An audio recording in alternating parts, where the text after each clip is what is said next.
Hi, welcome to Trade Techies. This is Hari Prasad.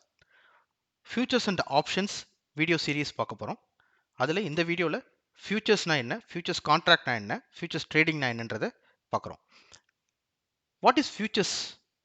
Future contract அப்படின்னா ஒரு legal agreement. இந்த current ப்ரைஸில் இருக்க ஷேரை ஃபியூச்சரில் என்ன போகும், அது வந்து விலை அதிகமாக போகுமா இல்லை விலை கம்மியாக போகுமா? இன்கேஸ் விலை அதிகமாக போகிறது இருந்தால் நான் இன்னைக்கு அந்த ஷேரை வாங்கிடுவேன்.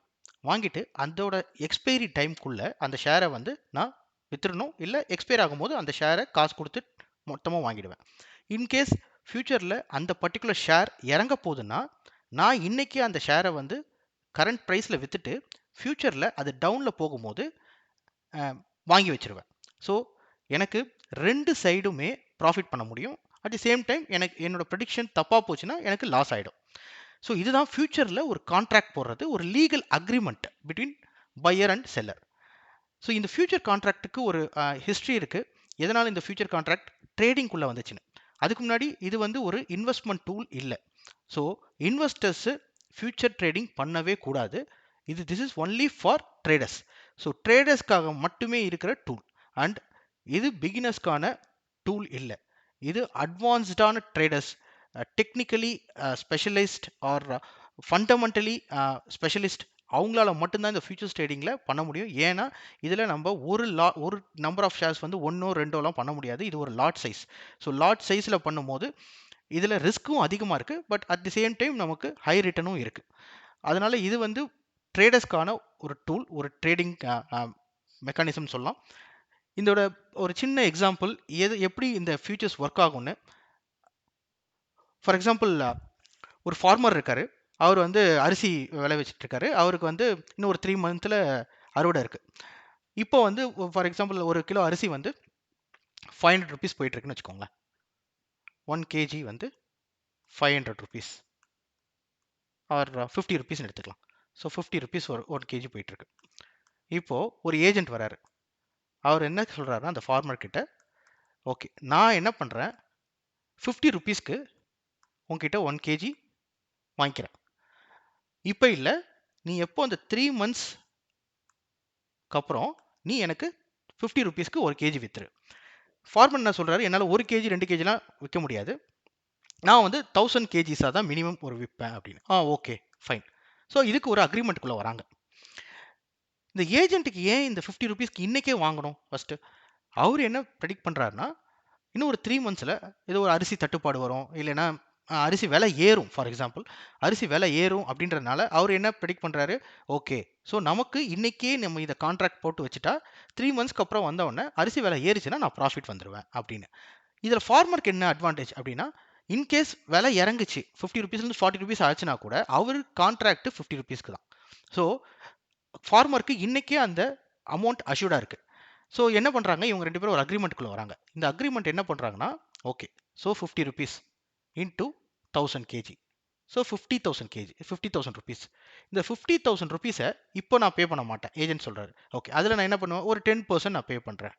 ஸோ மிச்சம் 90% நீ எப்போ இந்த 3 மந்த்ஸ்க்கு அப்புறம் நீ இந்த ரைஸை கொடுக்குறியோ அப்போ வந்து நான் மிச்சம் 90% பே பண்ணுறேன். ஓகே இந்த 10%ன்றது தான் ஒரு மார்ஜின் அமௌண்ட், ஒரு கான்ட்ராக்ட் அமௌண்ட். இப்போது இந்த 10% அமௌண்ட்டை வந்து ஓகே ஃபார் எக்ஸாம்பிள் 50,000 நான் 5,000 வந்து ஃபார்மர் கலெக்ட் பண்ணிட்டாரு. இது வந்து ஃபார்மர் கிட்ட போயிடுச்சு. 3 மந்த்ஸ் ஆகுது. 3 மந்த்ஸ்க்கு அப்புறம் என்ன ஆகுது, அரிசி விலை ஏறுது. ஸோ 3 சினாரியோ இருக்குது. ஒன்று அரிசி விலை ஏறும், இல்லை இறங்கும், இல்லை அதே ப்ரைஸில் இருக்கும். ஸோ இதில் யாருக்கு ப்ராஃபிட் யாருக்கு லாஸ் இதை நம்ம பார்க்க போகிறோம். ஸோ ஏஜென்ட் பாயிண்ட் ஆஃப் வியூலேருந்து பார்க்கலாம் ஃபஸ்ட்டு. ஸோ ஏஜென்ட் என்ன நினச்சிருக்காரு, 50 ருபீஸ்லேருந்து 60 ருபீஸ்க்கு இந்த பர்டிகுலர் அரிசி விலை வந்து இன்க்ரீஸ் ஆகும். So 10 rupees per KG. So நான் 1000 ருபீஸ்க்கு 1000 கேஜிஸ் வாங்குறேன்னா எனக்கு 10K ப்ராஃபிட், 10,000 ருபீஸ் ப்ராஃபிட் எனக்கு. ஓகே அரிசி விலை 60 ருபீஸ் ஏறிடுச்சு. அப்போது இவர் என்ன பண்ணுறாரு, ஓகே இவர் எடுத்துகிட்டு போய் இந்த மார்க்கெட்டில் விற்கிறாரு. இவர் 60,000க்கு விற்கிறாரு. மிச்சம் 50,000ல் ஆல்ரெடி 5,000 பே பண்ணிட்டாரு. ஸோ 45,000 மட்டும்தான் ஃபார்மருக்கு செட்டில் பண்ணுவார். இதில் யாருக்கு ப்ராஃபிட்டு? பையர். யாரு? ஏஜென்ட். ஸோ இந்த ஏஜென்ட்டுக்கு தான் இப்போ ப்ராஃபிட் ஆஃப் 10,000 rupees. இது சினாரியோ 1. சினாரியோ 2ல 50லேருந்து 40 rupees ஆயிடுச்சு. அப்போ என்ன ஆகும்? ஸோ இந்த 10,000 rupees வந்து ஏஜென்ட்டுக்கு லாஸ் ஆகும். ஓகே, இது ஃபார்மருக்கான ப்ராஃபிட். ஏன்னா அவருக்கு என்னாச்சு? அவருக்கு 50,000 rupeesல 50 rupeesல வந்து அவர் அக்ரிமெண்ட் போட்டதுனால அட் எனி காஸ்ட் இந்த கான்ட்ராக்ட் வேலிடா இருக்கிறதுனால ஏஜென்ட் இந்த 50,000 rupees இவருக்கு பே பண்ணி தான் ஆகுறோம். இந்த 10,000 rupees லாஸை வந்து ஏஜென்ட் தான் பார்க்கணும்.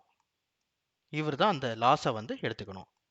இதுதான் இந்த ஃபியூச்சர் கான்ட்ராக்ட். இன்கேஸ் 50 rupees 50 rupeesல இருக்கு அப்படின்னா no pay no gain. Okay, so zero, யாருக்குமே பெரிய ப்ராஃபிட் இல்லை, லாஸ் இல்லை. ஸோ இதுதான் வந்து இதே கான்செப்ட் தான் வந்து உங்களுக்கு ஃபியூச்சர் ட்ரேடிங்லேயும் வருது. இதில் ஃபியூச்சர்ஸில் பார்த்தீங்கன்னா நிறைய டேர்ம்ஸ் மாறும். இது ரொம்ப சிம்பிளாக நான் வந்து எக்ஸ்பிளைன் பண்ணியிருக்கேன். ஸோ ஃபியூச்சர்ஸில் என்ன வரும் அப்படின்னு பார்த்தீங்கன்னா, நம்ம ட்ரேடிங் இதில் பை செல் அப்படின்னு சொல்ல மாட்டாங்க. பைக்கு வந்து கால், ஓகே, சாரி லாங். செல்லுக்கு வந்து ஷார்ட். ஸோ லாங்ன்றது என்னென்னா ப்ரைஸ் மேலே போகும், செல்லுக்கு வந்து ஷார்ட். இதான் வந்து ஃபியூச்சர்ஸில் சொல்கிறது. Okay okay. ஸோ ஃபியூச்சர் கான்ட்ராக்ட்ன்றது, futures contract is a legal agreement to buy or sell a particular commodity asset. So இது ஷேர்ஸ் மட்டும் இல்லை, கமாடிட்டிஸ்க்கு தான் வந்தது. ஸோ கமாடிட்டிஸ்னால் crude oil, gold, silver, aluminium, இதுக்கெலாம் தான் வந்தது. நீங்கள் அதெல்லாம் வாங்கி ஹோல்ட் பண்ண முடியாது. அதுக்கப்புறம் இல்லை செக்யூரிட்டி, ஏதாவது ஒரு செக்யூரிட்டி ஃபீச்சர்ஸ் அந்த இதெல்லாம் இருக்கும். அதுக்கப்புறம் பர்டிகுலர் ஷேர்ஸாக இருக்கலாம், இல்லை இண்டெக்ஸாக இருக்கலாம். ஸோ அதை வந்து ஒரு ப்ரீ டிட்டர்மைன் ப்ரைஸில் ஒரு ஸ்பெசிஃபைட் டைம் இந்த ஃபியூச்சர். ஸோ இதுக்கு ஒரு எக்ஸ்பைரி டேட் இருக்கணும். நம்ம அந்த எக்ஸாம்பிளில் வந்து 3 months பார்த்தோம்ல, அந்த மாதிரி இங்கே வந்து 3 எக்ஸ்பைரி டேட்ஸ் எப்போவுமே லைவில் இருக்கும். ஒன்று வந்து நியர் மந்த், அதாவது கரண்ட் மந்த்து. இன்னொன்று நெக்ஸ்ட் மந்த்து, ஃபார் எக்ஸாம்பிள் நம்ம இப்போ ஜூலையில் இருக்கோம். ஸோ ஜூலை எக்ஸ்பைரின்றது July near month, next month June, July, August, then September. இது இந்தியாவில் பொறுத்த வரைக்கும் every month last Thursday. Okay, so every month last Thursday தான் வந்து எக்ஸ்பைரி. ஸோ ஜூலை எடுத்திங்கன்னா இந்த ஜூலையோட லாஸ்ட் தேர்ஸ்டே அன்றைக்கும் அன்றைக்கி எக்ஸ்பைர் ஆகிடும். இதே மாதிரி இந்த ஜூலை முடிஞ்சதுக்கப்புறம் என்ன ஆகும், நெக்ஸ்ட் மந்த் வந்து ஆகஸ்ட் வந்து நியர் மந்த் ஆகிடும், செப்டம்பர் வந்து நெக்ஸ்ட் மந்த் ஆகிடும், ஃபார் மந்த் வந்து அக்டோபர் ஓப்பன் ஆகிடும். ஸோ இது வந்து நார்மல் ஷேர்ஸ்க்கு எல்லாத்துக்குமே வந்து எக்ஸ்பைரி டேட்ஸ், லைவாக இருக்க expiry dates, always 3 expiry dates இருக்கும்.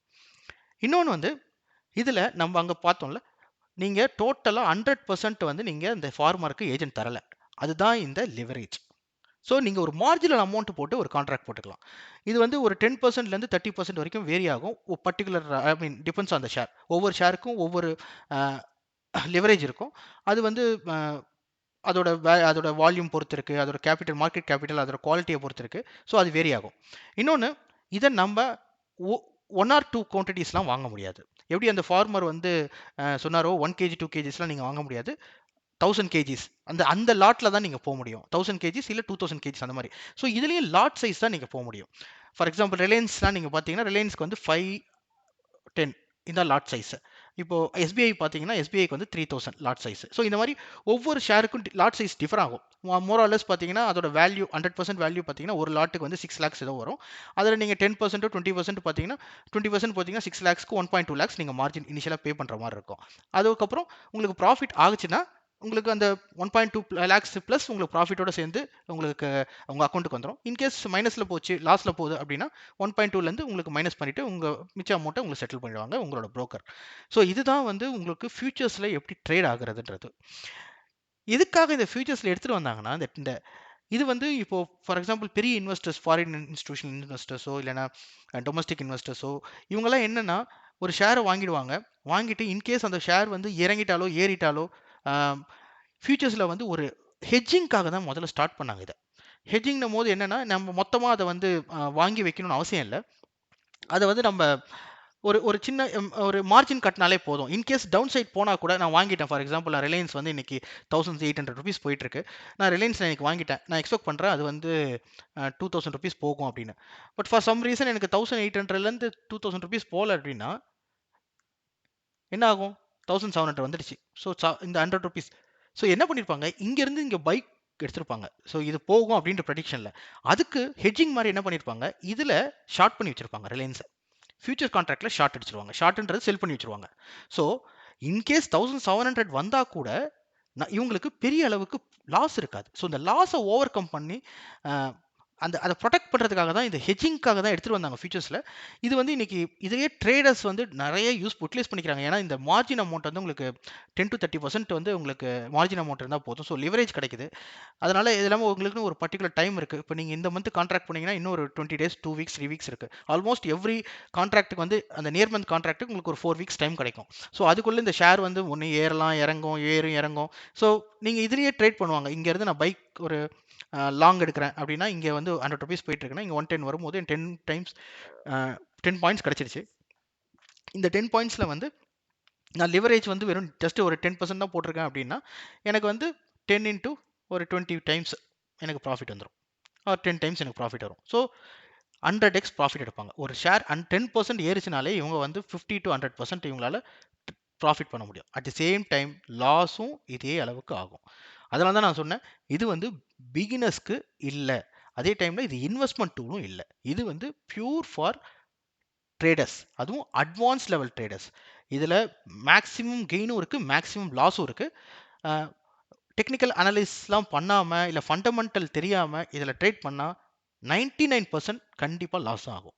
ஸோ அதுக்கு முன்னாடி டெக்னிக்கல் அனலைஸ் பண்ணுங்கள், ஃபண்டமெண்டலாக தெரிஞ்சுக்கோங்க அந்த பர்டிகுலர் ஸ்டாக்கு. ஸோ இது தெரிஞ்சால் மட்டும்தான் ஃபியூச்சர்ஸ்குள்ளே வாங்க, இல்லைன்னா இதை அவாய்ட் பண்ணிவிடுங்க. அதுக்கு முன்னாடி நிறைய டூல்ஸ் இருக்குது நமக்கு. இன்ட்ராடே பண்ணலாம், இல்லை விர்ச்சுவல் ட்ரேட் பண்ணுங்கள், பேப்பர் ட்ரேட் பண்ணுங்கள், இல்லை ஜஸ்ட் ஒரு மினிமல் அமௌண்ட்டில் வந்து இன்வெஸ்ட் பண்ணி அதில் ரிட்டர்ன்ஸ் பாருங்கள். ஸோ இதை மேக்ஸிமம் அவாய்ட் பண்ணுங்கள் இந்த ஃபியூச்சர்ஸ் ட்ரேடிங்கை. ஸோ இதில் ஃபியூச்சர்ஸில் பார்த்தீங்கன்னா ரியலாக இந்தியாவில் என்னென்ன நடந்துட்டுருக்கு, இந்தியாவில் பார்த்தீங்கன்னா நீங்கள் கமாடிட்டிஸில் பண்ணலாம். ஸோ கமாடிட்டிஸ் தான் நான் சொன்னேன். கமாடிட்டிஸ்னும் போது நீங்கள் என்ன வரும், உங்களுக்கு கோல்டு, சில்வர், அலுமினியம் இதெல்லாம் நீங்கள் கமாடிட்டிஸில் பண்ணலாம். அதுக்கப்புறம் ஷேர்ஸில் பண்ணலாம். ஷேர்ஸ்லாம் நீங்கள் எல்லா ஷேர்ஸ்லேயும் இந்த ஃபியூச்சர்ஸ் ட்ரேடிங் அவைலபிள் இல்லை. இது வந்து ஒரு லிஸ்ட் ஆஃப் கம்பெனிஸ் மட்டும் தான் இருக்குது. 170 கம்பெனிஸ் என்எஸ்சியில் வந்து இருக்குது. இந்த 170 கம்பெனிஸில் மட்டும் தான் நீங்கள் ஃபியூச்சர் ட்ரேட் பண்ண முடியும். அதுக்கப்புறம் இண்டெக்ஸில் பண்ணலாம். ஸோ இண்டெக்ஸில் நீங்கள் பார்த்தீங்கன்னா நிஃப்டி அண்ட் பேங்க் நிஃப்டி தான் ரொம்ப பாப்புலர். நிஃப்டி ஐடி வந்து இப்போ எடுத்துகிட்டு வந்திருக்காங்க. பட் அந்த அளவுக்கு யாரும் ரொம்ப பெருசாக ட்ரேட் பண்ணல. But Nifty and bank Nifty தான் ரொம்ப பெரிய அளவு கான்ட்ராக்ட் வந்து இருக்கும். எப்பவுமே நீங்கள் பார்த்தீங்கன்னா ஷேர்ஸை விட நிஃப்டி அண்ட் பேங்க் நிஃப்டி இண்டெக்ஸில் தான் நிறைய ஃபியூச்சர்ஸ் அண்ட் ஆப்ஷன்ஸ் ட்ரேட் நடந்துட்டு இருக்கும். ஸோ இதுதான் ஃபியூச்சர்ஸ் அண்ட் ஆப்ஷன்ஸில் ஃபியூச்சர்ஸ்னால் என்ன அப்படின்றது நான் கொஞ்சம் அந்த என்எஸ்சியில் கொஞ்சம் எக்ஸ்பிளைன் பண்ணுறேன் என்னன்றது.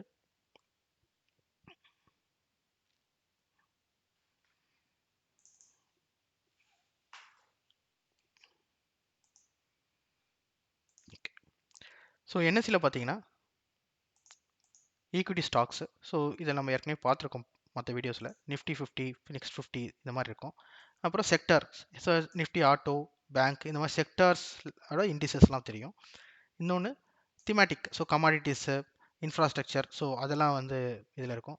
இதுக்கப்புறம் அதர்ஸில் எஃப்ஓ ஸ்டாக்ஸ்ன்னு இருக்கும், ஃபியூச்சர்ஸ் அண்ட் ஆப்ஷனோட ஸ்டாக்ஸ். ஸோ இந்த எஃப்ஓ ஸ்டாக்ஸில் இந்த லிஸ்டான ஸ்டாக்ஸ் மட்டும்தான் நம்மளால் ட்ரேட் பண்ண முடியும், ஃபியூச்சர்ஸ் வந்து வாங்க முடியும். ஸோ இதில் மேஜர் பெரிய வால்யூம் இருக்க கம்பெனி, மார்க்கெட் கேபிட்டல் இருக்க கம்பெனியால் மட்டும்தான் இதில் லிஸ்ட் பண்ண முடியும். இந்த value for example last traded price, இந்த ப்ரைஸ்லாம் பார்த்தீங்கன்னா இந்த மந்தோட, அதாவது நியர் மந்த், அந்த நியர் மந்தோட வேல்யூ. ஓகே, அதோட வேல்யூஸ் என்ன, அதோட சேஞ்சஸ் என்ன. அதுக்கப்புறம் இதோட லாட் சைஸ் பார்த்தீங்கன்னா, ஓகே நான் இந்த ஜெரோதாவில் காட்டுறேன். ஜெரோதாவில் ஈக்விட்டியில் ஃபியூச்சர்ஸ், ஃபார் எக்ஸாம்பிள் நம்ம எஸ்பிஐ எடுத்துப்போம்.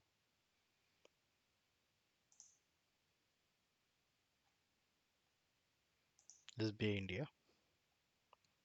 ஓகே, ஸோ இங்கே பார்த்தீங்கன்னா தெரியும் எஸ்பிஐயில் 30th ஜூலை, இந்த லாஸ்ட் தேர்ஸ்டே இந்த மந்த்து, நெக்ஸ்ட் மந்தோட எக்ஸ்பைரி இது 4 மந்த். இதில் லாட் சைஸ் வந்து 3000. ஸோ 3000 அப்படின்னா இதோட கரண்ட் ப்ரைஸ் பார்த்தீங்கன்னா எஸ்பிஐயோட கரண்ட் ப்ரைஸ் என்னன்னு 187.90. ஸோ 187.90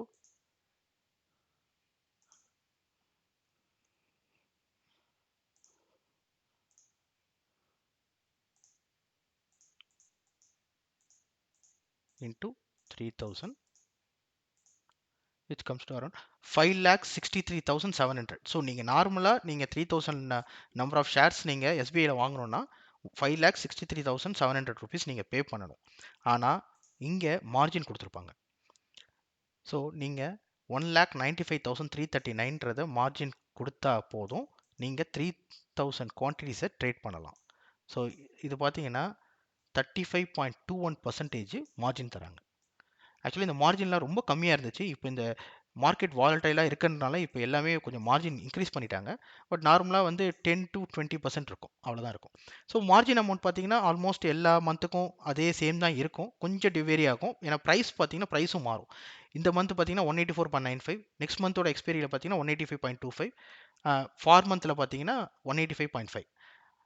ஸோ இதுதான் வந்து ஃபியூச்சர் கான்ட்ராக்ட். இப்போ ஃபார் எக்ஸாம்பிள் இப்போ நம்ம வேறு ஏதாவது பார்க்கலாம். Asian paints. So Asian paints பார்த்தீங்கன்னா 300 லாட் சைஸ். ஸோ இதுவும் நீங்கள் கால்குலேட் பண்ணிங்கன்னா ஆல்மோஸ்ட் அந்த 5 lakhs அந்த ரேஞ்ச் தான் வரும். ஸோ 22% இது கொடுக்குறாங்க. ஏன்னா இது வந்து அந்தளவுக்கு வாலட்டைலாக இருக்காது, அதனால் அவங்க 22% தான் நீங்கள். ஸோ நீங்கள் 1 lakh இருந்தாலே நீங்கள் 300 குவான்டிட்டி வந்து இதில் பண்ணலாம். அதே டைமில் நீங்கள் லாட்டை வந்து 300னா நெக்ஸ்ட் லாட் வந்து ஐ மீன் இன்னொரு செகண்ட் லாட் வாங்கும்போது 300 + 300 தான் வாங்க முடியும். அதுக்கேற்ற மாதிரி உங்களோட மார்ஜின் அமௌண்ட்டும் இன்க்ரீஸ் ஆகும். ஸோ இதுதான் வந்து ஃபியூச்சர்ஸில். ஃபார் எக்ஸாம்பிள் என்ன ஆகும், இப்போது நான் வந்து ஏஷியன் பெயிண்ட்ஸ் வாங்கிட்டேன், 1698 வாங்கிட்டேன். 1698க்கு வாங்கிட்டு எனக்கு வந்து ப்ரைஸ் வந்து இந்த expiry date 30th July. So 30th July வந்து 1698க்கு பதிலாக 1750 ட்ரேட் ஆகிட்டு இருக்கு. அப்படின்னா இந்த 50 ருபீஸ், இந்த ஒரு 2 rupees, 52 rupees. So 52 into 300 rupees. So இது எனக்கு ப்ராஃபிட். ஸோ 15,000 எனக்கு ப்ராஃபிட் ஆகும். இதுவே 1698லேருந்து 1648 ஆயிடுச்சு அப்படின்னா உங்களுக்கு 50 ருபீஸ் லாஸ். ஸோ இந்த 50 ருபீஸ், இந்த 15,000 சம்திங் உங்களுக்கு லாஸ் ஆகிடும். இல்லை எனக்கு வந்து நாளைக்கே எனக்கு ஒரு 5 ருபீஸ் வந்துடுச்சு அப்படின்னா நீங்கள் அதை வந்து இன்னொரு ட்ரேடருக்கு வித்துடலாம். நீங்கள் வாங்கியிருக்கீங்க, அதாவது லாங் பொசிஷன் போயிருக்கீங்கன்னா நாளைக்கே கூட ஷார்ட் பண்ணிக்கலாம். அதுக்கு இன்னொரு ட்ரேடர் அவைலபிளாக இருக்கணும். அப்போ தான் உங்களால் அது அவங்களால ட்ரேட் பண்ண முடியும். பட் மோஸ்ட்லி F&O ஸ்டாக்ஸில் எப்போவுமே வால்யூம் இருக்கும். அதனால் நீங்கள் நாளைக்கே கூட எக்ஸிக்யூட் பண்ணிடலாம். இல்லை அடுத்த நிமிஷம் நீங்கள் வாங்கின அடுத்த செகண்ட் கூட அது வந்து நீங்கள் க்ளோஸ் பண்ணிடலாம்.